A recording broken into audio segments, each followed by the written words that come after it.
Welcome back to Straight Up Book Club. Today we're going to be talking about Acts 3 and 4 of Alittlelife by Hanya, Yanagihara. So, Heather, we're going to switch it up a little bit this time, and instead of talking about where we read this book, we're going to talk about what we were carrying with us, like emotionally, as we were carrying this book. So what were you carrying this week? I I was tired this week. I don't know if there was a lot of emotions going on. I think all my emotions had to do with this book because it's like very heavy. But yeah, I don't know. I think just like general fatigue. I'm ready for a break. I go on vacation in like a month and I'm ready for that. Oh, good. Yeah. And I was drinking coffee and kombucha again. So like not the most exciting answer, but we had mezcals last time, or mezcalitas. So that was fun. What about you? I guess similar. Maybe it's the weather. We're Canadian. We love talking about the weather. But I think something about just how rainy it was, the pressure changes. I had migraines for like 3 days this week. Same. So dark, sad book to match our dark, sad moods. Yeah, actually, speaking of which, is probably a good time for a trigger warning. Things happen in the book. There's attempted suicide. There is child abuse. So it will be glossed over, but obviously it does come up. So if any of that kind of stuff is triggering for you, probably skip this episode for today. And join us on our next book, which we promise will be way later. We're going to choose something not so dark and heavy, but this book is fantastic. So if that stuff is not too triggering, then absolutely join us for today. Yeah, I like the idea of kind of exploring a few different emotions in the books that we pick. Yes. So picking a lighter book next time is the way to go. I think that's a good idea. A palate cleanser is how you called it in our text messages, and I like that. I think that's a good idea. Wait, what did you drink this week? Oh yeah. What did I drink? I think I drank a lot of wine. Probably. I've been really liking the bread and butter Chardonnay. That's been my go-to. Bread and butter. So, yeah, I think I had an Asahi here and there too. Love that. I love that. We're going to start out the summary of what's happened. And the first thing that happens, if I'm remembering right, is we start to get a little bit of JB's inner workings, which I was thrilled by, because our last episode, we were kind of talking about JB and discussing, is JB misunderstood? Is he actually a little bit of a villain here? And we do start to understand like what is going through his mind as he observes his friends, as he paints them. And we start to see a clearer picture of what he's like. What did you think of that? Like, what did you think of JB's inner workings? Did you feel validated by what you had thought of him before? Did you feel like you got to know him a little bit more? Were you surprised by anything? It's the sort of thing where people act shitty because they're going through stuff. Yeah.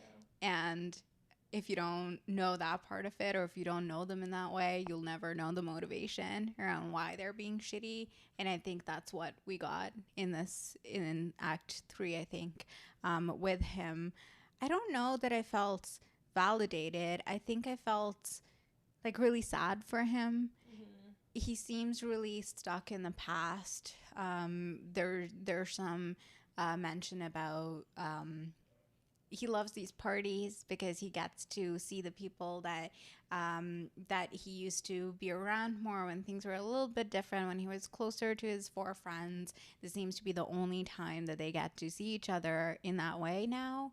But that's not really his reality on a day-to-day basis, and I think that's leading him to a really dark place as well. And then he's finding new friends who I guess more sort of embody that sort of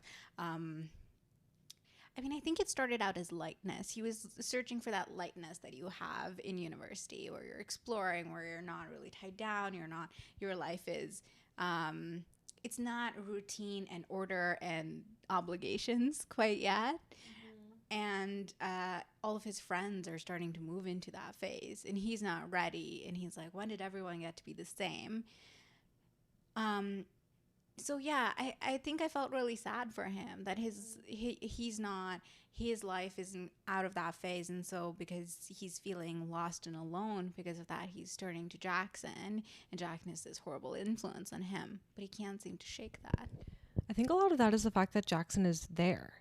Yeah. Like, he seems to be grieving this absence of his friends. Like, his friends are becoming more, you know, career driven, focused on there's evolving relationships. No one's really settled down except for Malcolm. I think Malcolm, did he get married to Sophie? I think he's like working on humming it. and hawing. Right. He's not quite sure if he's gonna marry Sophie, but they all seem to be settling down in their own ways, and a lot of JB's inner workings have to do with, you know, when did this happen? Like, when did we become so into like creating things, into like content, into like money, success? Mm-hmm. And he's really struggling with that a lot, and I think he feels like a sense of loss of his friends, and I think a little bit of it comes from the settling down, but then also the moment when, you know, JB goes against what Jude asks in painting portraits of him and putting them up for sale. Mm-hmm. And that kind of severs the relationship between JB and Malcolm and Willem and Jude, because Willem takes Jude's side there, and that kind of divides them. And I think Jackson is just there. He's there to do the things that they always did, which is like party, do drugs, and that leads him down this dark path where, you know, we find out that JB actually, he says he's not an addict, but it's pretty clear given the withdrawals that he goes through in the hospital that he is an addict. And he has quite a bit of a like falling there, I guess. I don't know how else to describe it. Like, what did you think of that? Yeah, he falls deep into it. There's also a line where he's like, why did my friends leave me for Jackson to pick apart, sort of thing. And it's interesting what you just said, the sort of moment where they have this falling out. There's almost a bit of a reconciliation when his friends are there for him. They're trying to help him detox and sort of move past it. But he's so, you know, shitty in that moment too, right? And when they're trying to help him, and he's not ready for it. Right. Is that when he mocks Jude, and that really severs a relationship to the point where they won't forgive him? Yeah. That's right. I forgot about that. And so like that's the unforgivable sort of act, right? So in that moment, and I feel like he's not in his right mind when he's doing that. So to your point, like, is that really him? Probably not. He's like lashing out. But at what point can you just not forgive someone, right? Mm-hmm. Yeah, that was really interesting to me for a couple of different reasons. One, there's a moment when we see through JB's interiority that he was most surprised that Willem had chosen? I'm having a moment where I'm like, is it chose or chosen? Chosen. Woo, all right, bringing it back. I like chosen. Where Willem chooses Jude over JB, and JB has a moment where he's like, I thought that Willem and I were a unit. Yeah, was that surprising to you? Yeah. I wanted him to say more about that. I was like, what do you mean you thought that the two of you were a unit? Like, I had never seen moments where that was clear, but up until now, we never actually get JB's interiority. A little bit at the beginning, I think, but it's mostly like Willem and Jude throughout the whole book. Yeah. And it's only now that we're really seeing what JB is thinking. That surprised me a lot. Yeah, it came out of nowhere for me too, and I almost thought that it was sort of a nod to all these people have these interior lives or these like framings in their head that everyone else is sort of unaware of, and they're moving further and further away from fully knowing some of their friends. Yeah, that was very interesting. And then Willem and Jude won't forgive him after this like mocking moment, and after this, JB ends up in the hospital. Jude does come to visit him. And JB, this is the last moment that we see of his interiority, where he's crying, begging Jude to forgive him. Mind you, I think Jude is asleep, so Jude's not actually like aware of this. But JB's kind of crying out of the inside. I don't know if he can even really speak at this point because he's so like out of it. But he's just saying like, forgive me, Jude, forgive me, forgive me. Yeah. And Jude does not forgive him. He does not forgive him. Which is so strange to me because, and I know it has a lot to do with like Jude's own psyche, but Jude goes through all of his own stuff. And when he does ultimately decide that he's going to attempt suicide, he writes a letter to JB saying that he does in fact forgive him, but he never tells him to his face. And he puts it in a letter that JB never actually receives because the attempt is unsuccessful. And he's Richard, the person who finds Jude, puts all of the letters together, which are still sealed, and Jude takes them and puts them in a safe. So there is the forgiveness there in the like ether, but JB never receives it. Yeah. And yet and yet Jude is constantly in these situations with people who abuse him to no end, and he's almost more forgiving of them than he is of his own friend. Yeah, you hold some people to a higher standard, right? That is true, actually. Yeah, it is. And forgiveness is not the right word. He doesn't forgive the other people, but he does allow them back into his life. Mm-hmm. Yeah, it's so true. Yeah, I think what he can't get over is like he has this thing where he feels safe with certain people, and then they show themselves to be different from what he thought they were going to be or who they were.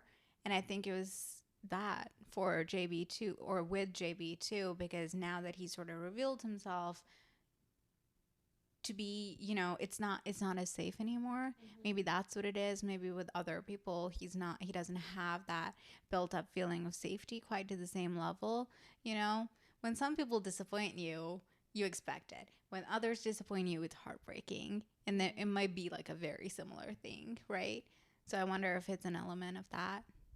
Do you think that this is like a personal question, like it's not like these are fictional characters, but like, do you think that Jude was too hard on JB and never forgiving him? I don't know. That's a hard question because, I mean, imagine yourself in Jude's position where you've spent your entire life just sort of not wanting to be seen as weak or, different or needing help. Even with Willem, right? He doesn't want Willem to think of him as hemming, and so one of your closest friends shows you that they actually have been seeing you in the way that you've been trying to hide or distance yourself from. That is like so. I don't know if I could ever move past that either. It's like, oh shit, that's how you saw me. No, and that's fair. And I think that what you said earlier about like it's okay to hold certain people to higher standards is okay. Like, it's you can brush off something like maybe like a coworker says or like a stranger in the street who you don't know their own inner workings. Yeah. But then if a friend that you trust or a partner or a family member, like even family members, like you don't choose your family members, like you choose your friends and you choose your partners, and those are the people that I feel like we probably hold to the highest standard because we have allowed them in. Yeah. They're not. And actually, this goes back to JB's own inner workings about friendship, because there's a moment when that's one of my favorite quotes from that. He talks about how important friends are. Mm-hmm. He says, I think I put it here, why wasn't friendship as good as a relationship? Why wasn't it even better? It was two people who remained together day after day, bound not by sex or physical attraction or money or children or property, but only by the shared agreement to keep going. Yeah. And yet he was the one who betrayed that. Yeah. So that I wanted to ask you, this whole book, right, along the theme of friendship and sort of responsibility and sort of that dynamic, this whole book has this really strong theme of being responsible for your friends and sort of what it means to be a friend through some really dark shit. And so in my mind, as I'm reading this, I'm trying to explore the boundaries of that, how responsible are you for someone else's choices, even if they are your closest friends? At what point is someone allowed privacy? Like they don't want to share every single part of their lives with you, or the dark shit they've been through, That's such a great question, because we see that seems to be the biggest piece of tension in this whole book is like, as a friend, what are your obligations? What are your, because Andy feels like, he's a doctor, but first and foremost, he's Jude's friend, so he's like, he's there to treat Jude as his doctor, but he's protecting him in a way that he wouldn't be protecting his patients because Jude's his friend. Yeah. Jude Willem feels like Jude is not giving enough of him, and as a friend, his best friend, he is obligated to give a little bit more of himself. And yeah, it's a great question, and like I don't think it's a black and white answer where it's like, yes, it should be this and it should be that. It's a bit of a gray area where you kind of have to like give and take a little and a little and a little and a little on both sides until you kind of find that balance in the relationship. And I don't know if any, like, is there any true balance in a relationship? Is it not always a little? Yeah. It reminds me of Brene Brown, and she talks about, she's referring to like partners, but I think it's similar with like friends as well, where it's like, it's very rare to have a partnership where you're like 50-50. It's so hard. I'm sure you've seen this before. I think so. It's like you kind of show up and you're like, I can give you 20, and the other is like, it's okay, I've got 80.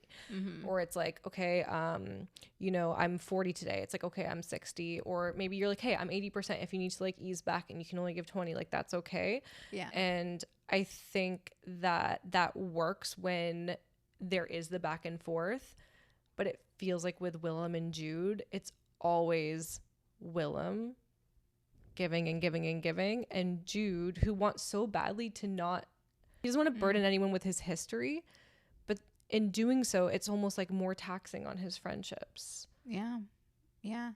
I love that quote about the I've got 20, you've got 80. Let's I find a way to think make about that it work. all the time, because it's true. It's so true. Like, what, I can't even think of the last time, and like, and I'm thinking of like my partnership, but like where you're like, okay, yeah, I'm like 50-50, and I feel like, you know, there's a lot of times I'm like 10 and I'm like, I really need the 90. And it's like, you know, and a lot of it's intuitive, and like, you know, your relationships, whether it's a partner or a friendship, like they know how to like, you know, take the lead, they can sense it, they can intuit it. And you're seeing that in this book all the time. But there does seem to be like almost like a constant imbalance in these relationships. Yeah, that's interesting. I feel like another element of that too, though, is that Jude was there for JB when JB needed him. So Jude gave that 80. Later on, JB was there for him at the hospital. Maybe it's not the same thing, but he's giving a little bit more. Maybe he's giving like 40. JB is in that setting. And then for Willem, I think it's really complicated because there's an aspect there of Willem sees Jude as his home and his family. He doesn't even want to be at his own apartment when he's in New York. He wants to be at Jude's, and he talks about knowing that was his home kept him going when he was away and on all these work trips too.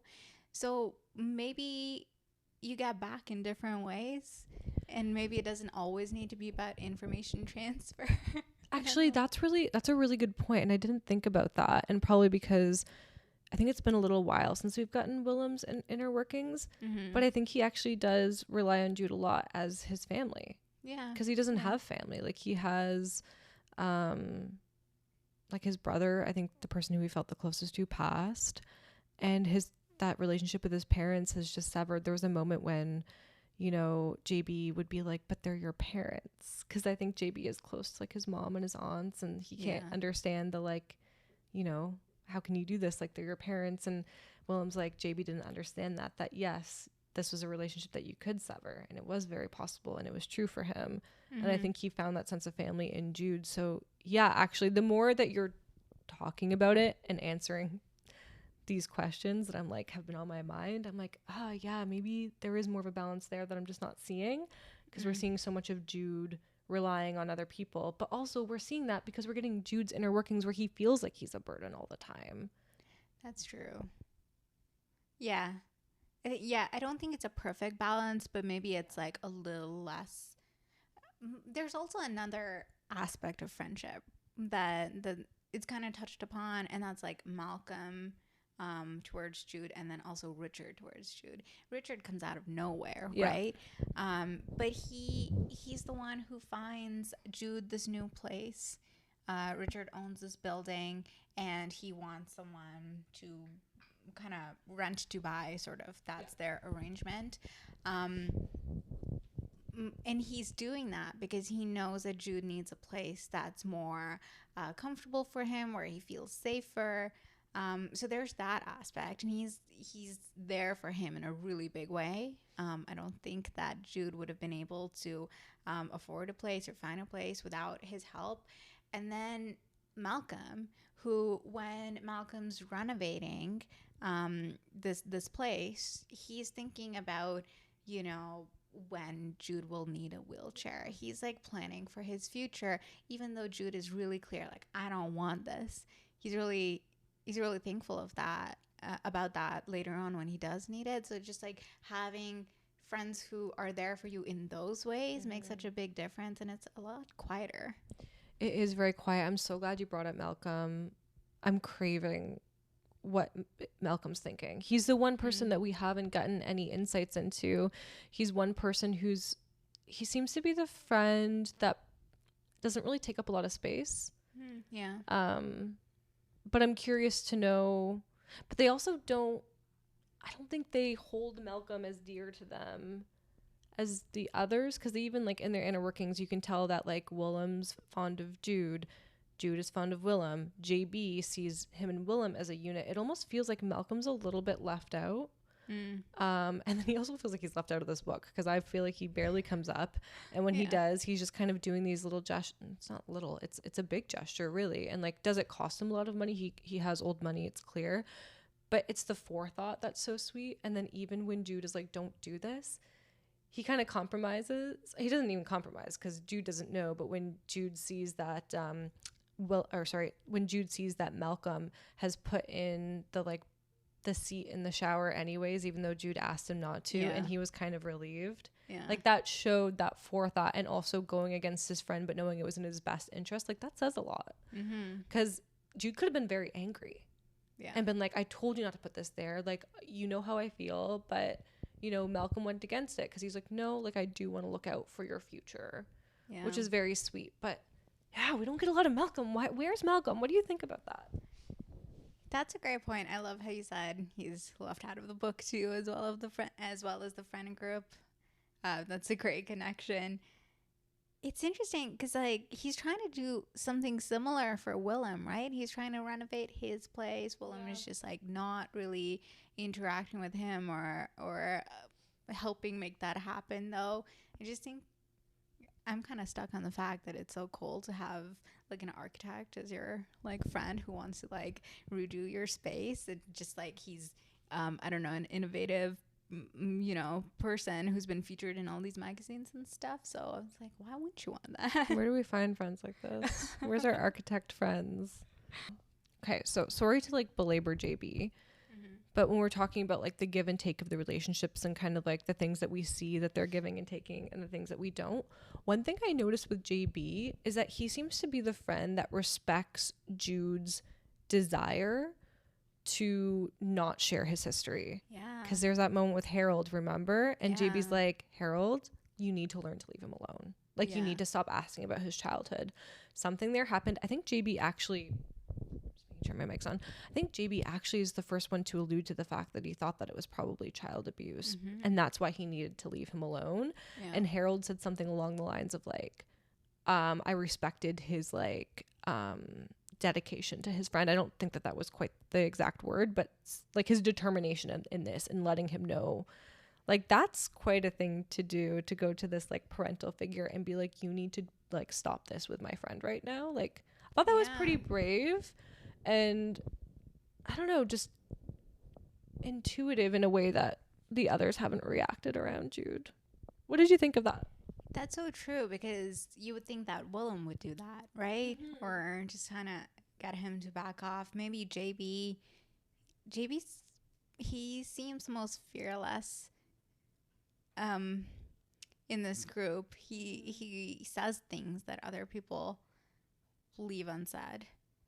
And he pokes at, wounds and that people don't want messed with. So he does, like, test a lot of boundaries in that way. And I wonder, the part with Harold is sort of similar. Maybe everyone is kind of not wanting to mess with this relationship because they know how much it means to Jude. And he's like, no, I'm gonna test it and make it better. Maybe there's an element of that. What do you think? Yeah, maybe. I don't know. I wasn't sure. I think when I first read that, I was like, okay, like JB knows the group more than I think the group thinks that he knows them. He's been watching them and taking photos of them for years. Yes, he has, and I kind of love that about him. I don't know. For some reason, I'm like getting this like fondness for him. What he did was not cool. Like with Jude. You can be you can do a shitty thing and not be always bad, right? That's the duality of like characters, which I love. It's like there are good characters that do bad things, and you have bad characters that sometimes do good things. And we see that JB, I think, is a prime example of a good person who does bad things. And then you have someone like Brother Luke, who's a bad person who does some good things that then confuses the people around him, like Jude when he was a kid. So yeah, I mean, I think she's so good at creating characters that are complex and complicated. But yeah, I don't know. I think the other thing that struck me as funny is that there's a moment when Willem's dating someone, I think her name was Robin, and Jude just kind of like offhandedly mentions, like, I think it's in his interiority that she reminded him a lot of JB. Oh, and really? It made me wonder if like catch that. It just stuck out to me.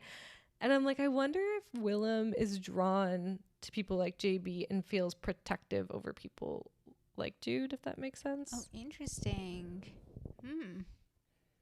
It was really quick. It could have not meant anything at all, but I thought and then that he was cheats on her. Yeah, another example of someone who's like, you can tell Willem's a good person who does bad things. Like that's all of these characters are so complicated in that way. I love that. Yeah. Okay, so there is a parallel a bit later that maybe let's get into a little bit. So Jude starts to realize that he's lonely. He starts to be a little bit more open to just having a relationship now. And I think Willem asked him about that too and kind of planted a seed in that way. And then Jude meets Caleb, and we find quickly that this is a really horrible person. Quite similar to Brother Luke in that he's like sort of love bombing him at first, and then quickly turns out to be a really a horrible person that does horrible things, and not just does horrible things but manipulates Jude in a way that like he gets into his head, and he's hard to shake. And the parallel I was seeing was with Jackson, right? So yeah, it's almost like JB couldn't get rid of Jackson. He knew he wasn't good for him, but couldn't walk away. Similarly, Jude just can't seem to walk away. You're so right. It's funny because I had never seen that parallel until you had mentioned that in your notes, and I was like, you're so right. It's such a similar situation where, you know, Jude obviously keeps the relationship with Caleb and that abuse more to himself. So until people find out that what Caleb's doing to him, they kind of like leave that alone. But once they find out, they want so badly for him to be out of the picture. And then with Jackson, like they really, really want him gone. But like, it's interesting that these friends can see that for other people, but then not so much for themselves. Yeah. In a way where it's like similar to what we were saying about how like, you know, Jude holds people to a higher standard. It seems like these people also like hold their friends to a higher regard than themselves. Yeah. That makes sense.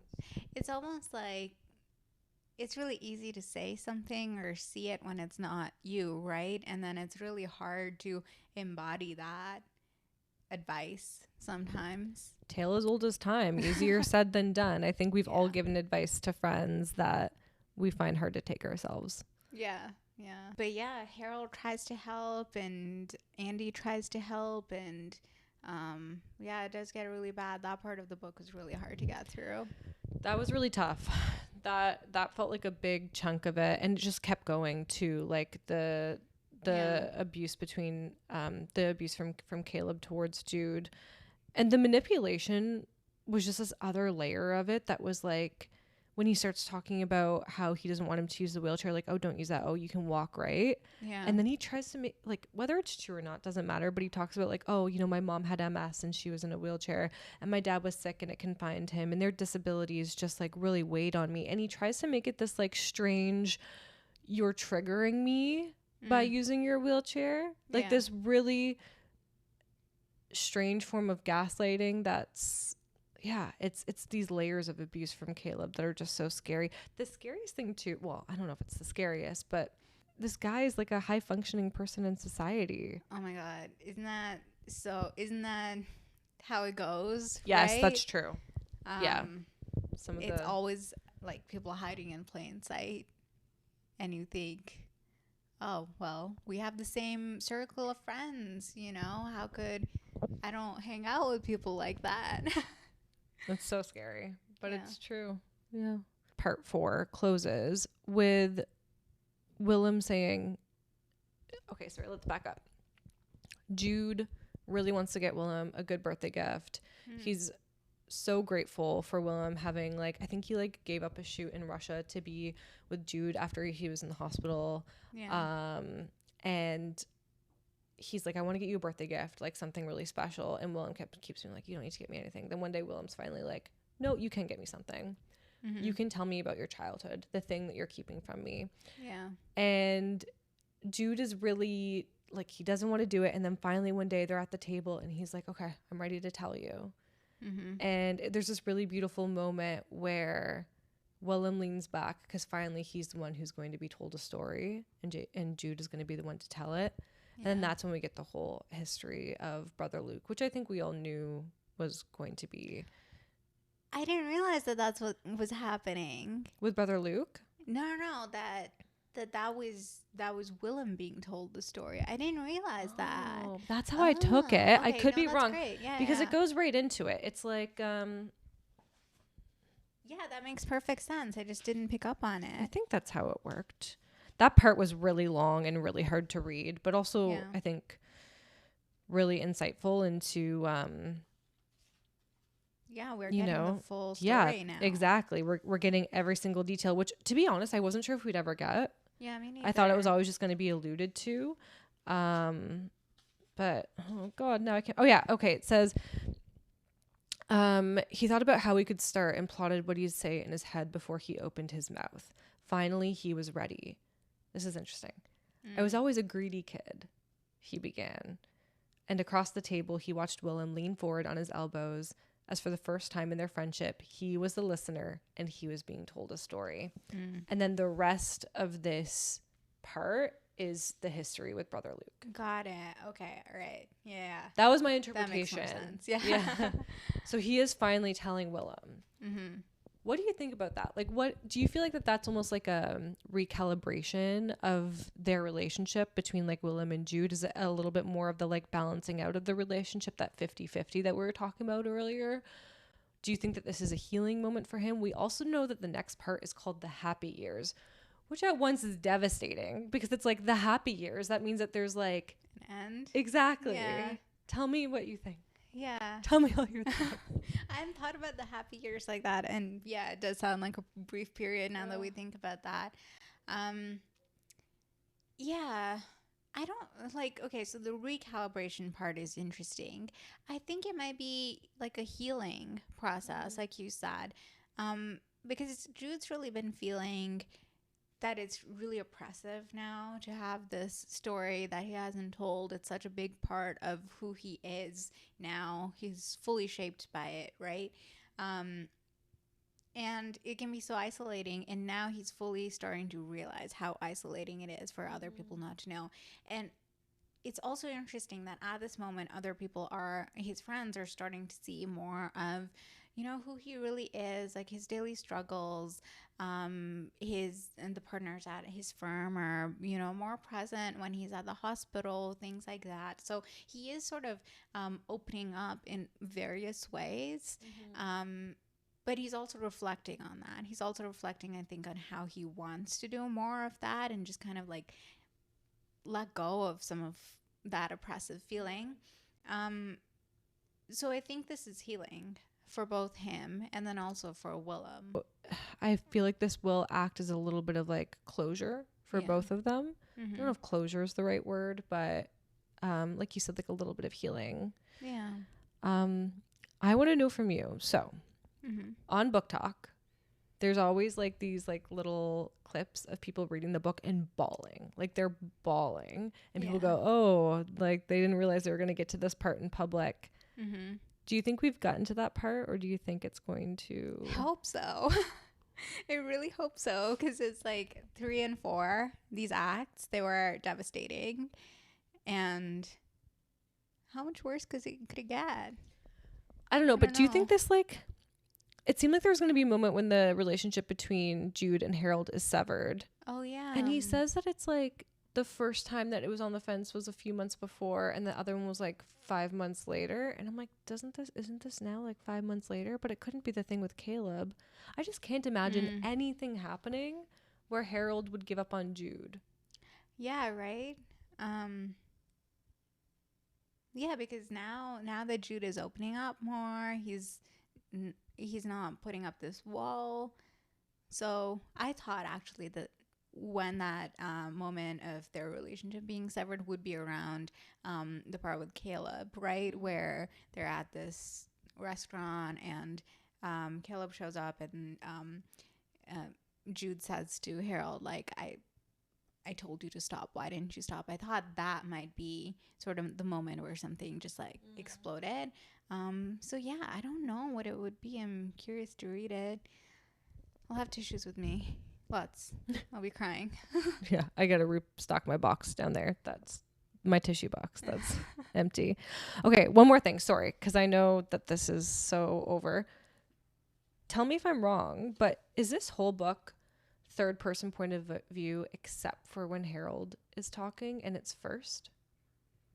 Yeah, I think you're right, because there was a moment where he was talking to someone and he said you a lot, and I think that's Willem, right? I was trying to analyze like who it could be. It's Willem, just in the way that it ends up unfolding.